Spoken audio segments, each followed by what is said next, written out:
Most people spend money every single spring buying the same flowers over and over again. They go to the store, pick out pretty plants, bring them home, plant them, enjoy them for a few weeks, and then they die. And next year, they do it all over again. That is hundreds of dollars wasted year after year on plants that were never going to stay. But here is what the garden centers do not put on a big sign out front. There is a whole group of flowers that you plant just one time. One time. And they come back on their own every single year, often bigger and more beautiful than the year before. These are called perennials. And today I'm going to show you the 9 best ones for a regular American backyard. Now, I want you to stay until the very end, because the number 9 on this list is something almost nobody thinks to plant, and it might just be the toughest, most gorgeous flower you have never heard of. Plus, I'm going to tell you the single biggest mistake most people make when planting perennials. It seems like a small thing, but it is the reason so many of these plants never come back the second year. You do not want to miss that. Let us start. Number 1, Black-Eyed Susan. Here is the problem. A lot of people want color in their yard from summer all the way into fall. But most flowers fade out by July. The yard starts to look sad and empty right when you want to be sitting outside enjoying it. Black-Eyed Susan is the answer. This plant blooms from July all the way through September. Those bright yellow petals with a dark brown center are like little suns in your garden. And here is why it works so well. This plant is native to North America. It grew here long before anyone planted it in a yard. That means it already knows your weather, your soil, and your bugs. It needs almost no help from you. Plant it in full sun, water it a little at the start, and then just let it go. It will spread slowly over the years and fill in more space for free. Number 2, Coneflower, also called echinacea. The problem most gardeners have is that they want a flower that pollinators love and that looks good in the yard at the same time. A lot of pretty flowers are actually useless to bees and butterflies. They are all show and no substance. Coneflower is different. The bees go absolutely crazy for it. So do monarch butterflies. The big daisy-like blooms come in pink, purple, white, and orange. They bloom in midsummer. And here is the cool part. If you leave the seed heads on the plant after it blooms, birds will eat the seeds all winter long. You are basically building a small wildlife habitat in your own backyard. Plant it in full sun to light shade. It is drought tolerant once it is settled in. That means even if you forget to water it for a week or two, it is probably just fine. Number 3, Daylily. Now this one is for the people who say they cannot grow anything. If that is you, listen up. Daylilies are almost impossible to kill. I mean that seriously. They grow in poor soil, in heat and drought. They spread on their own. They do not need fertilizer. Each flower only lasts one day, but the plant has so many buds that it keeps blooming for weeks. Plant them along a fence, along your driveway, in a bare spot by the mailbox. They will handle it. They come in yellow, orange, red, and peach. They are tough, they are colorful, and they come back every single year without you doing a thing. Number 4, Salvia. Here is a problem a lot of people in America face, dear. You put in a beautiful garden, you go to bed happy, you wake up, and everything has been eaten down to the dirt. It is heartbreaking. Deer do not like salvia. The leaves have a strong smell that deer just do not enjoy. So this plant is a natural deer-resistant option. The tall purple or blue flower spikes look amazing in a sunny garden bed. Hummingbirds love it. It blooms in late spring and early summer. And if you cut it back a little after the first bloom, it will often come back with a second round of flowers in the fall. Plant it in full sun and well-drained soil. It is one of the hardest working plants on this list. Number 5, Sedum, also called stonecrop. Most people only think about flowers for the warm months. But what about fall? What you do when everything else has died back and your yard looks brown and done? Sedum is the answer.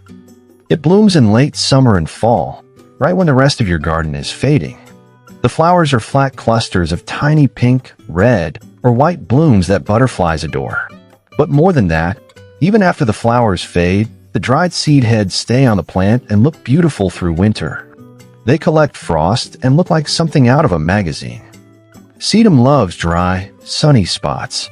It actually does worse if you water it too much. So this is a plant that rewards you for being lazy. My kind of gardening. Number 6. Catmint. Here is something nobody tells you about garden design. The spaces between your big flowers matter a lot. Without a soft, flowing plant to fill in the gaps, your garden can look stiff and choppy. Catmint is the perfect filler. It has soft, gray-green leaves and small purple-blue flowers that bloom in waves all summer long. It grows into a relaxed, billowy mound that softens the edges of any garden bed. It smells wonderful when you brush past it, kind of like a light herbal scent. And yes, cats do like it, but it will not destroy your yard over it. Catmint is drought-tolerant, deer-resistant, and super low maintenance. Trim it back halfway after the first big bloom, and it will rebound and flower again all the way to fall. Number 7. Yarrow. A lot of gardeners have that one dry, hot, miserable spot in their yard. Maybe it is a slope that never holds water. Maybe it is a strip next to the sidewalk that turns into a little oven in July. Nothing seems to grow there. Yarrow was practically made for that spot. It loves heat. It loves dry soil. It grows in places where other plants give up. The flowers come in flat, wide clusters, yellow, white, red, salmon, and pink, and they bloom all summer. Here is a fact that might surprise you. Yarrow has been used in gardens for thousands of years. Ancient gardeners noticed it growing wild in tough spots and figured out it was special. Today we know the reason. Its roots go very deep, finding water far below the surface that other shallow-rooted plants simply cannot reach. That is why it survives when everything around it dries out. Number 8. Russian sage. Do you have a big, open, sunny area that feels empty? Maybe the back of a garden bed or a wide-open stretch along a fence. Russian sage fills that space beautifully. It gets tall, sometimes 4 feet high, and it is covered in tiny lavender blue flowers from midsummer all the way to fall. The stems are silver white, which makes the whole plant shimmer in the sunlight. It looks expensive. It looks like something you would see in a fancy garden magazine. But it is one of the toughest plants you can buy. Deer do not touch it. Drought does not bother it. It asks for very little. Just give it full sun and good drainage, and it will reward you every single year. And now, number 9. This is the one I promised you. The one almost nobody plants, and almost everybody should. Number 9. Baptisia, also called false indigo. Here is why this plant is so special and so overlooked. Most perennials take a couple of years to really get going. Baptisia takes 3 years. And because of that, most impatient gardeners give up on it. They plant it, it looks small for 2 years, and they pull it out thinking it failed. That is the biggest mistake. Because in year 3, Baptisia explodes. It becomes a shrub-sized plant, sometimes 4 feet wide and 4 feet tall, covered in tall spikes of deep blue-purple flowers in spring. It looks like a small, blooming tree. And once it is established, it lives for 20, 30, even 40 years. I'm not making that up. A single Baptisia plant can outlive the garden it was planted in. It does not need dividing. It does not need fertilizing. It does not need babying. It is deep-rooted, drought-tolerant, and deer-resistant. The blue-black seed pods that form after blooming are beautiful too, and they rattle in the wind like little maracas. If you plant one thing from this entire list, let it be Baptisia. Plant it this year. Be patient with it. In 3 years, you will look at it and think it is the best decision you ever made in your garden. Now, before you go, here's that mistake I mentioned at the beginning, the one that kills perennials before they ever get a real chance. Most people plant perennials and then treat them like annuals. They water them constantly, they fuss over them, they fertilize them heavily right after planting. And that actually hurts them.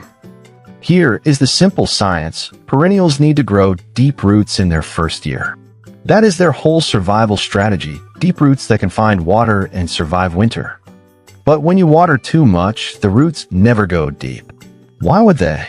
The water is right there at the surface. Then winter comes, the top inch of soil freezes and the shallow roots die.